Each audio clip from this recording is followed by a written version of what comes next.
ng Z900. Grabe yung power delivery.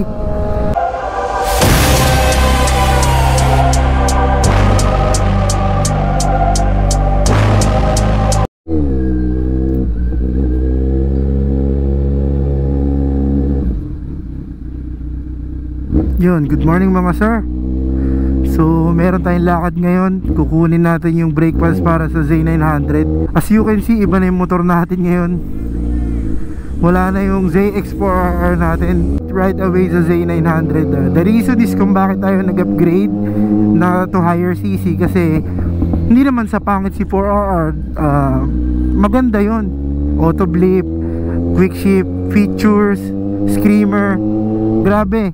Kaya lang, syempre, sa big biker, talagang may time na hahanapin mo na yung mas mataas na CC, yung power. Kasi sa ZX4R, ang torque niya is nasa around 7,000 pataas bago mo maramdaman. Pero dito, right from the bat, pagka ginas mo, talagang may power. Yan o, yun ang wala sa ZX4R, since 400 lang yun. So napag-decide natin na mag-upgrade to Z900. Actually wala pa siyang isang buwan sa akin, kaya matagal-tagal pa kami magra-ride. Yung ZX4RR ko, tumagal lang siya sa akin ng about 7 months, kasi March ko siya nabili. And then ngayon pinalitan na natin ng Z900. Yun, nandito na tayo sa Cavitex. So yun nga, going back, kaya ako napili mag Z900 after mag 4RR, kasi hinahanap ko na yung power sa big bike. Malakas naman yung 4RR, sorry. Gago! Knowing na 77 horsepower siya for a 400cc, napakalakas na nun. Saan ka pa maghahanap ng ganong kalakas, diba? Kaya lang, syempre, mas comfortable din ako sa naked. And ang Z900 nasa 125 horsepower. So medyo malayo yung difference, around 50 plus. So ito ang nagustuhan ko sa kanya. Kahit na hindi siya ride by wire kagaya ng ZX4RR, responsive yung throttle. Oh, yun oh. Hindi siya delay. So for me talagang sulit yung upgrade ko.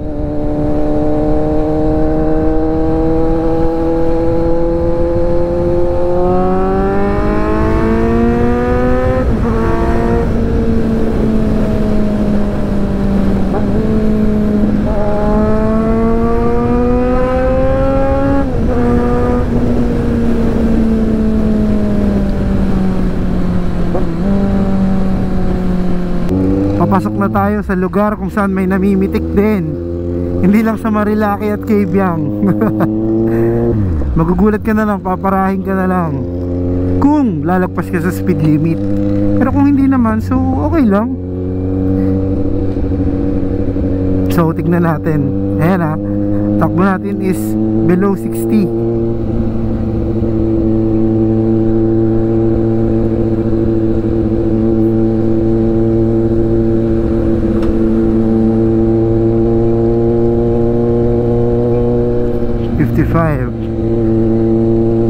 Parang wala sila ngayon Matatandaan ko na baril na rin ako dito sa ZX4RR. Napasarap, 71 yung takbo. Luckily warning lang. Ayan, meron pala sila. Ayan, namamaril.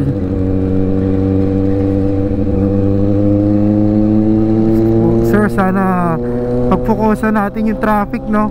Hindi yung lagi na lang tayo puro huli.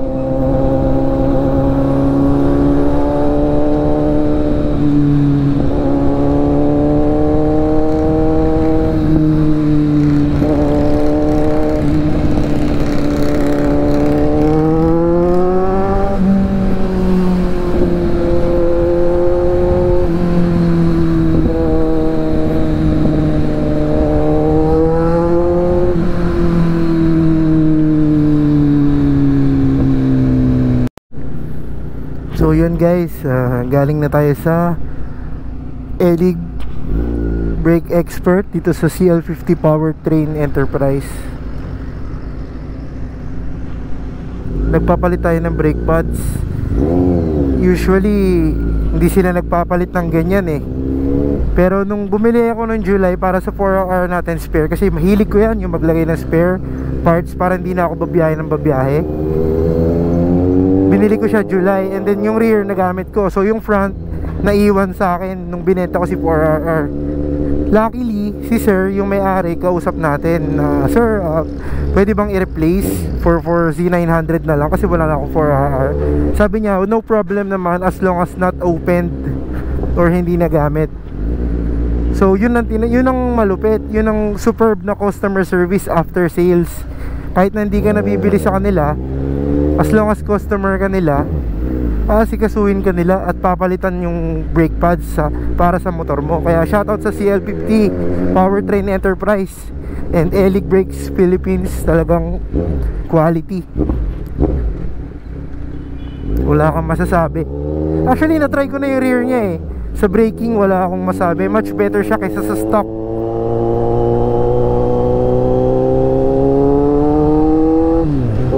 So maya maya papakita ko sa inyo tong Z900, iwa-walk around ko. For now, babiyahin muna tayo Manila, pabalik ng South.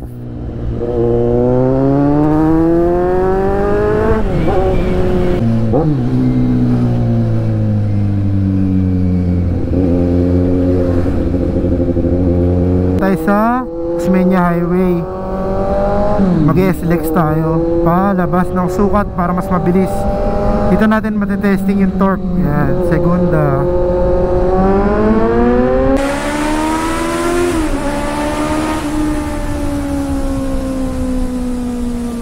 Oh, napakalakas ng Z900.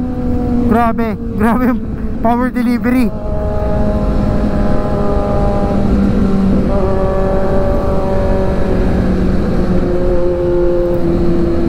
Partida, hindi pa yan ride by wire, tapos wala pang quick shift. What more kung magkaroon? Siguro sana sa future labas ng mga bagong models ng Z900 magkaroon sila ng added technology. Napakalakas, grabe. Yung tipong pag tinodo mo parang inihila ka sa upuan. Knowing na road mode pa lang yan. What more yung sport, tapos kapag nag-select ka ng rider mode tapos naka-TRC off ka, tas dun mo talaga mafe-feel yung power.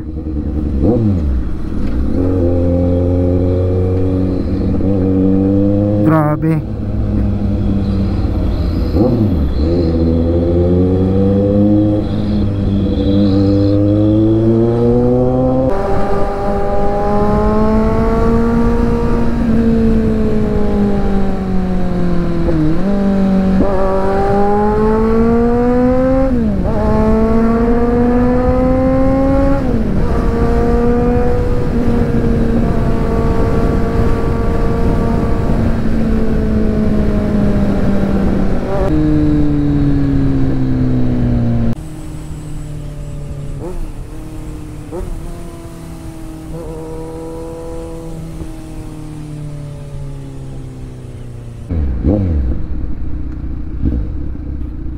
Ewan ko na kung babasahin.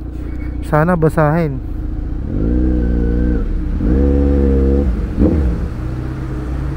Uy, binasa. Kahit may headlight cover. Ayos.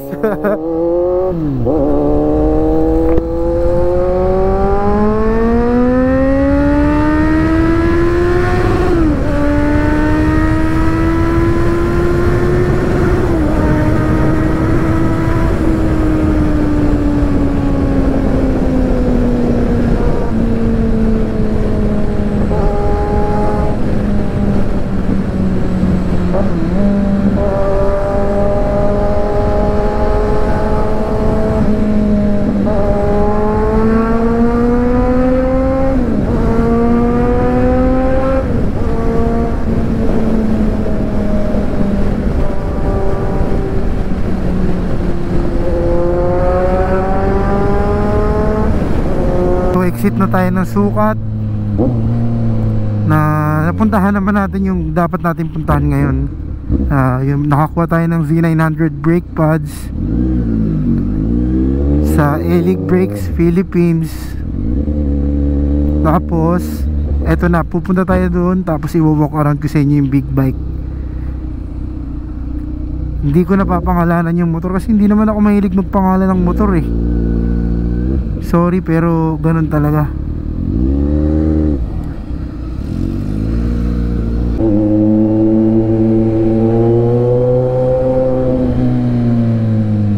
Ito na yung Z900 natin. Naka SC project na CRT tayo, titanium, yan. Tapos meron tayong SW Motec na crash bar, na merong Evotech na slider for added protection. Ayos yan. Tapos may TDD tayo Night Falcon, and then yung engine cover kabilaan, front spools meron din, and then radiator guard. Tapos itong parang winglet sa may face nya para mas maangas tignan, and headlight protector. Ito actually nababasa naman yung RFID kahit na may takip. Tapos naka tail tie din na rin. Ito may seat cowl, pero meron niyang seat, tinabi ko lang.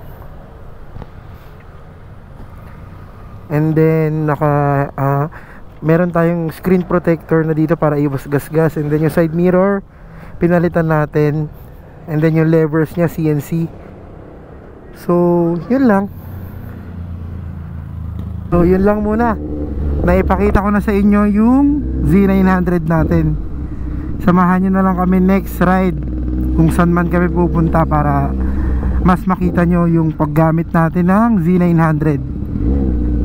Medyo namimiss ko pa sa ngayon si ZX4RR, pero syempre ganoon talaga, life goes on.